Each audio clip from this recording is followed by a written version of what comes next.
سیر و اعلام النبلاء میں حافظ ذہبی ایک بڑا خوبصورت واقعہ درج کرتے ہیں کہ ایک بندہ جس کا نام تھا بقی بن مخلد، بقی با قاف اور یا، بقی بن مخلد اسپین سے چلا بغداد آیا، کس لیے؟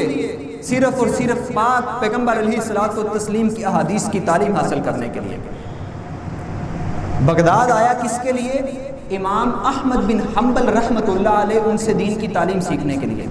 لیکن اس وقت امام احمد بن حنبل اور وقت کا جو خلیفہ تھا، آپ کا کچھ جھگڑا، کچھ نزاع اور کچھ دینی مسئلے پہ اختلاف چل رہا تھا، اور اس نے یہ پابندی عائد کی ہوئی تھی کہ امام احمد بن حنبل کسی بندے کو بھی کوئی حدیث نہیں سکھائیں گے، ان سے کوئی بھی دین کی تعلیم حاصل نہیں کرے گا۔ اب بقی بن مخلد امام احمد بن حنبل کے دروازے پہ آ کے دستک دیتا ہے۔ جی کون؟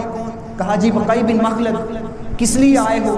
جی نبی اکرم علیہ الصلوۃ والتسلیم کی احادیث سیکھنے کے لیے آیا ہوں۔ کہا تمہیں اس بات کا علم ہے کہ مجھ پہ پابندی ہے، کسی کو دین کی تعلیم نہیں دے سکتا۔ کہا امام صاحب آپ کی مجبوری بھی اپنی جگہ ٹھیک ہے، لیکن بہت دور سے آیا ہوں۔ کہا کہاں سے آئے ہو؟ افریقہ سے آئے ہو؟ کہا نہیں، اس سے بھی دور سے آیا ہوں، اندلس سے، اسپین سے آیا ہوں، 5000 کلومیٹر کا سفر طے کر کے آیا ہوں، اور اس وقت کوئی ٹرین نہیں چلتی، کوئی جہاز نہیں چلتے، ریل گاڑی نہیں چلتی، کچھ بھی نہیں ہے، موٹر بائک نہیں ہے، پیدل سفر ہوتا ہے یا اونٹوں یا گھوڑے پہ سفر ہوتا ہے۔ اتنا لمبا سفر کر کے، مہینوں کی مسافت طے کر کے آپ کے پاس آیا ہوں، صرف اور صرف دین کی تعلیم حاصل کرنے کے لیے۔ امام صاحب کہنے لگے نہیں بھائی، مجھ پہ پہلے ہی بڑی سختیاں ہیں، میں یہ حامی نہیں بن سکتا، آپ کو دین کی تعلیم میں نہیں سکھا سکتا۔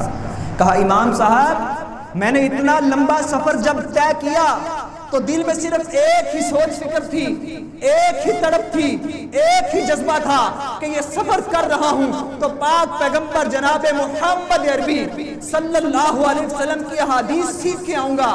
کہا امام صاحب حل میں بتاتا ہوں، آپ حامی بھر دیجئے، آپ ہاں کہہ دیجئے۔ کہا حل کیا ہے؟ کہا امام صاحب میں ٹھیک ہوں، اتنی دور سے سفر کر کے آیا ہوں، آپ کو تو لوگ جانتے ہیں، لیکن اس شہر میں مجھے کوئی بھی جاننے والا نہیں ہے۔ امام صاحب میں فقیروں کا لباس پہن کے، فقیروں کا چولا پہن کے، ہاتھ میں کشکول پکڑ کے آپ کے دروازے پہ آ جایا کروں گا، آ کے بی کی صدا لگایا کروں گا، آپ مجھے بیک نہ دیا کیجیے گا، مجھے نبی کی حدیث سنا دیا کیجیے گا۔ اس طرح سے حدیث کی حفاظت کرنے والے کیا کیا؟ سرائے میں گئے، جسے آج آپ لوگ ہوٹل کہتے ہیں، ہوٹل میں گئے، جا کے کپڑے تبدیل کیے، فقیروں کا ایک چولا لیا، ہاتھ میں کشکول پکڑا، اور آ کر امام احمد بن حنبل رحمت اللہ علیہ کے دروازے پہ کھڑے ہو جاتے ہیں، بھیک کی صدا لگاتے ہیں۔ امام صاحب نے اندر بلا لیا، کبھی 2 احادیث لکھوا دی، کبھی 3 احادیث لکھوا دی، اور بقی بن مخلد نے اسی طرح 2 3 کر کے ایک وقت آپ نے 300 احادیث بقی بن مخلد کو زبانی یاد ہو چکی تھی۔ آج ہم سوچیں ہمیں کتنی احادیث زبانی یاد ہیں، ہمیں کتنے ائمہ کے نام زبانی یاد ہیں، اور ہم پھر بات کرتے ہیں کہ یہ لوگ کچھ کرتے نہیں ہیں، یہ مولوی کچھ کرتے نہیں ہیں۔ آپ ذرا تاریخ اٹھا کے تو دیکھیں، آپ ذرا کتابیں پڑھنے کی کوشش تو کیا کیجئے، آپ کو پتہ چلے گا کہ تاریخ میں مولویوں نے کتنے کارنامے کیے ہیں، اور نبی اکرم علیہ الصلوۃ والتسلیم کی حدیث کی دفاع کے لیے کتنی کوششیں کی ہیں۔